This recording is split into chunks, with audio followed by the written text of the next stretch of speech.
Last time we got to work on our polls gateway, which is a class which will handle incoming and outgoing socket IO messages.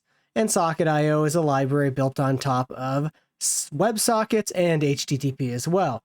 We also had a little bit of a demonstration on how to connect via Postman so that we don't have to build out a full stack application to test these things. This class had a method just to show that it's been instantiated or initialized, and then some logs for when a client connects and when they disconnect. Now, before we end up adding methods in here to handle sending messages to and from the server, I want to create an authorization mechanism to make sure that only clients connected to a particular poll are able to interact with that poll. If they are not authorized, we want to be able to send some sort of error back to the client. That's what we'll work on today. As always, if you'd like to follow along, you can go to the Git repository on GitHub at my Jacob S.N. Goodwin Ranker course and follow the instructions in getting started.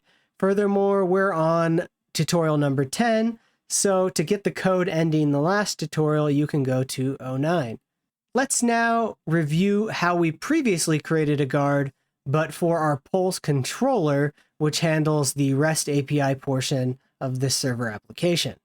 We did that in controller auth guard here.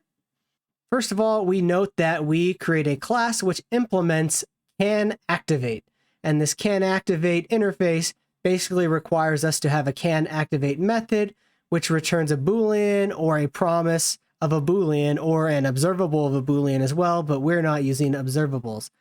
Since this auth guard is working on HTTP handlers, we basically have to tell Nest to switch to the HTTP context and then get access to the request. So this has a type of request, and I probably could have typed this with like an express request, or even the NestJS has a more generic request type. Then I log that we're checking for auth tokens on the request body just for some information. We extract an access token that's sent on that body, and sometimes you might send it in a bearer header token. And then we verify this token with a JWT service method, and this is a third-party library. And if the token is invalid, it throws an error, and we catch it and we throw a forbidden exception, which is provided by the NestJS common library. If, however, everything works good, we're going to extract the user ID, poll ID, and name from this payload. So this, what it does is it takes the base64 token, it verifies that it's still valid and hasn't been tampered with, and then it basically turns it back into an object in JavaScript. So when I first wrote this tutorial, I had planned to create, and actually in the first version of this application, I did create a sort of gateway auth guard that implements can activate. I implemented the can activate method, and then in there, I used context, switched to WS for WebSockets, and then tried to handle it that way. But then I found there were some shortcomings with that approach. Now, the shortcoming with this approach, if we go back to the polls gateway, is that it doesn't provide us any way to prevent handle connection from being called. So no matter what we do, the socket will always connect. We could connect the socket, verify the token in this method, and then disconnect it, but it will connect in the first place. And I'd like to avoid just random sockets connecting to our server. Turns out there is a GitHub issue called support adding guards to a gateway's handle connection method, which is exactly what we're looking at. And there are a few possible solutions to this. So one that is pretty good is this response by Chris Katsaris, and that is to extend the IOAdapter. And remember, we did that. We created a custom socket adapter. If we go back to our code, we can see there is a socket IOAdapter here. Very similar. If we scroll up, it is called socket IOAdapter, which extends IOAdapter, and that helped us to inject some environment variables into our server. Likewise, we could use this to add an allow request method onto the options that we'll pass to the superclasses create IO server. One thing I did not like about this, however, is this request is sort of like the raw WebSockets request coming in as HTTP, asking to be upgraded to WebSockets. So it doesn't really give us access to the Socket.io socket itself, I guess it's called a socket, or the Socket.io client. Also, this is a Socket.io specific approach, which isn't necessarily great. It would be best to stay in the Nest land so that we could switch out for a different library in the future. That said, I'm also going to use a Socket.io approach and willing to live with it. It is a very common library. I just found a way to not use the raw request, but to actually get access to the socket. Another approach was to basically verify your token inside of handle connection and then disconnect the user if for some reason it's invalid, or this might be a try catch statement in the case of our verify JSON Web Token method. I decided to shun all of these methods and instead use a middleware for Socket.io. And so what you can do is to your server, we call this server, but here it's called IO. We can then add a use method, which gives us access to the socket. And then we can check any fields on the socket. And on the socket, we can put our JWT, which we'll show later. If it's valid, we just call next with no parameter or undefined, and it will continue on. Otherwise, we can call next with an error, and then that socket will no longer be able to connect. Let's go ahead and see how we can do this with our adapter. We're back in the repo in the socket IOAdapter. And the first thing I want to do is create this middleware, but I want to be able to inject this app, or actually I want to be able to get the JW service as stored on this app, and I want to inject that into our middleware. And I also want our middleware to have access to this logger.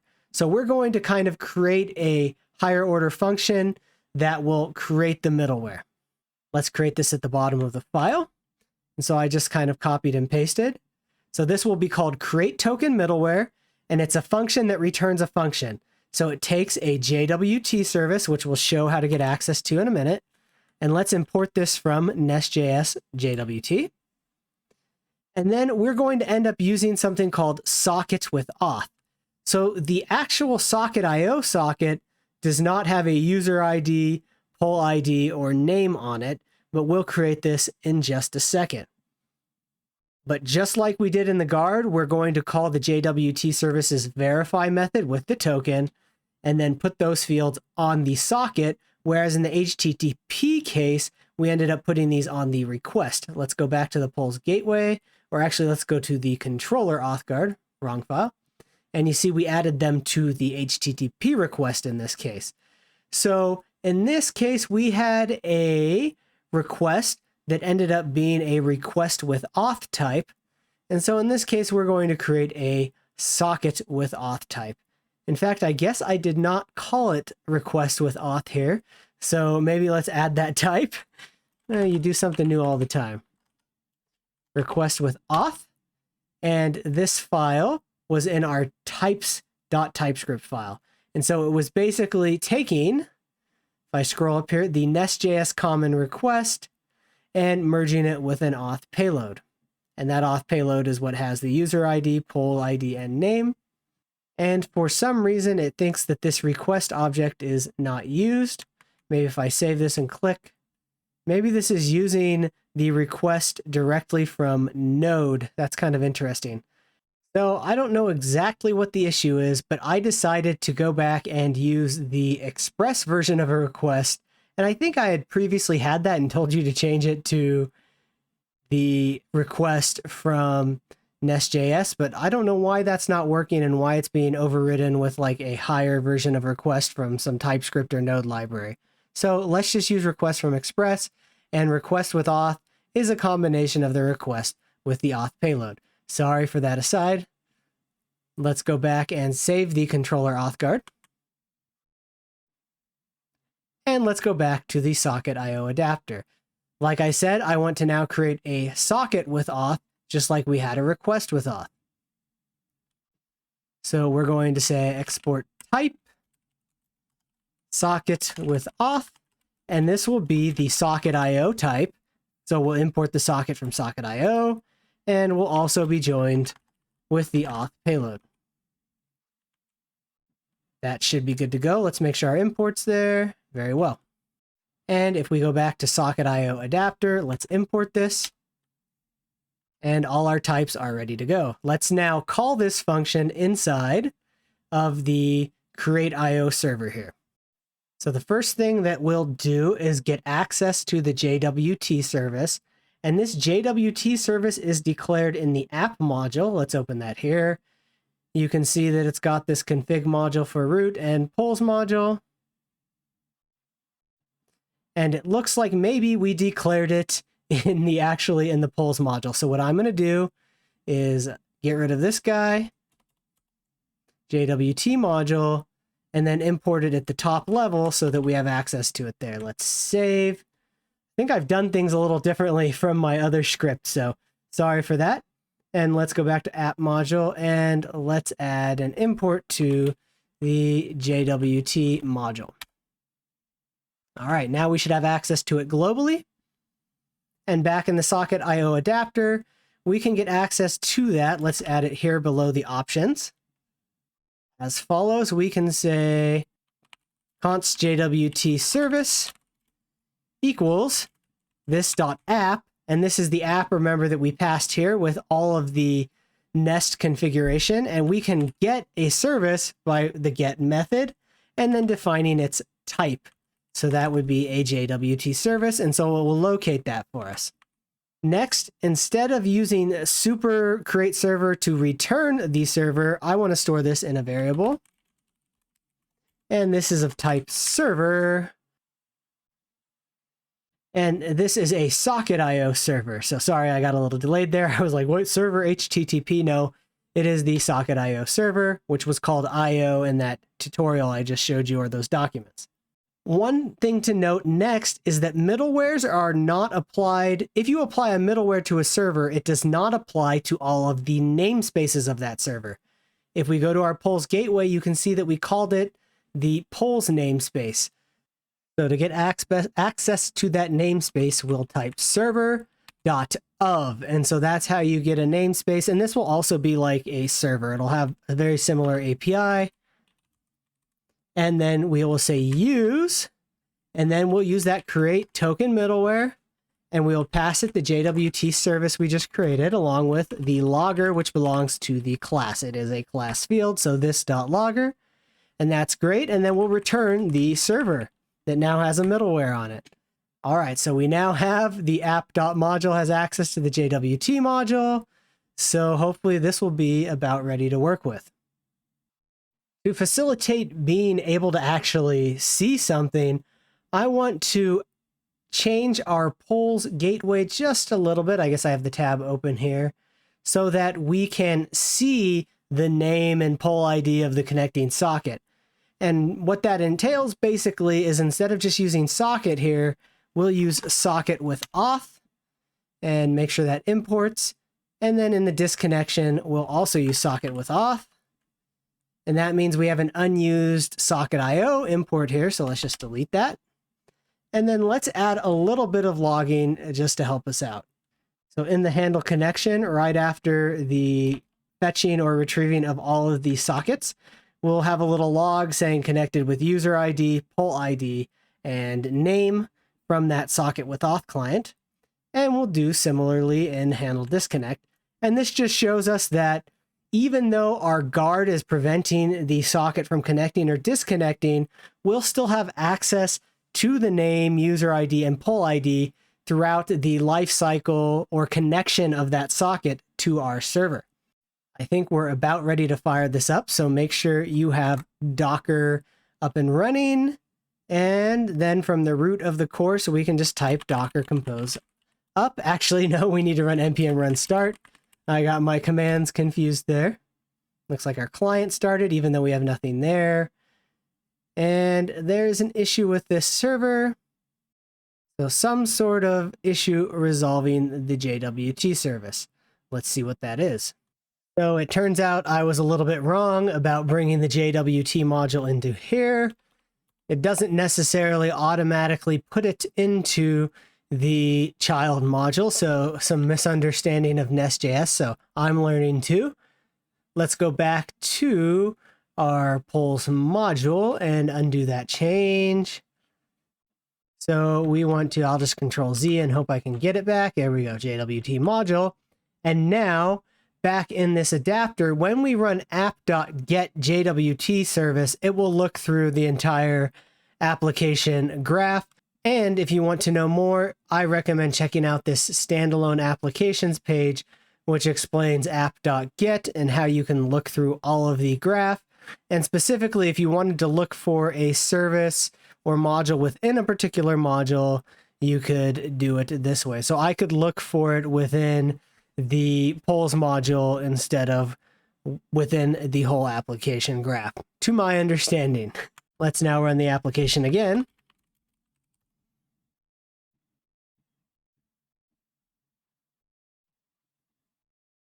And it looks like we're about ready to test this in Postman.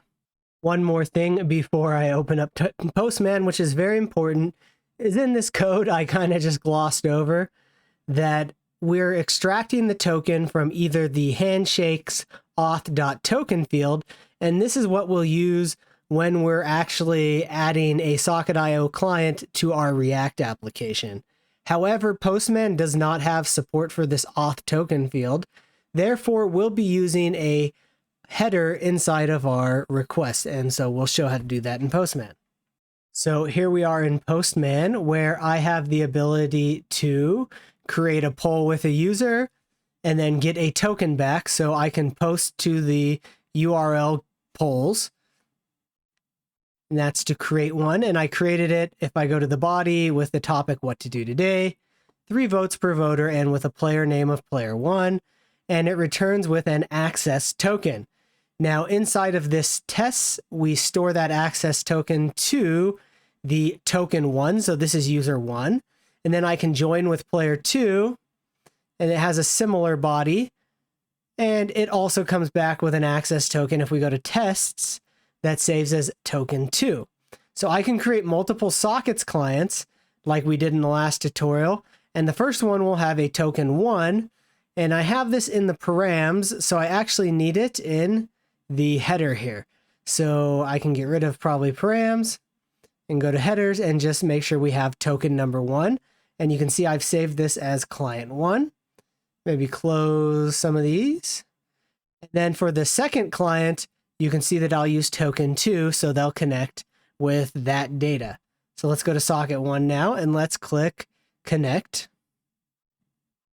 And let's go back and see any logs. In fact, let's also just connect with client 2 while we're at it. And we can see that we have one connected socket. You can see there's validating the auth token before connection with the actual JWT. And then we see that this is their user ID. That's great. The poll ID was 72R48T. If we go back to create poll, let's see if that was the ID of the poll. Very good. And this guy should be participant or player 1. So their name is, well, this one's player 2. And there's their user ID. So actually, I got to scroll up to see the first socket that connected. I got ahead of myself, is user ID such and such, same poll ID, and player 1. Oh, didn't scroll far enough. Right here. So great. We're able to connect to the poll after we have an auth token, and the socket has our user's information. So next time we're going to get to work on some exception handling and some field validation to make sure that works properly. And what I'm referring to is we created these data transfer objects a long time ago to make sure that our poll is a string between 1 and 100 characters, that our votes per voter is between 1 and 5, but I never actually instantiated the code to make this work.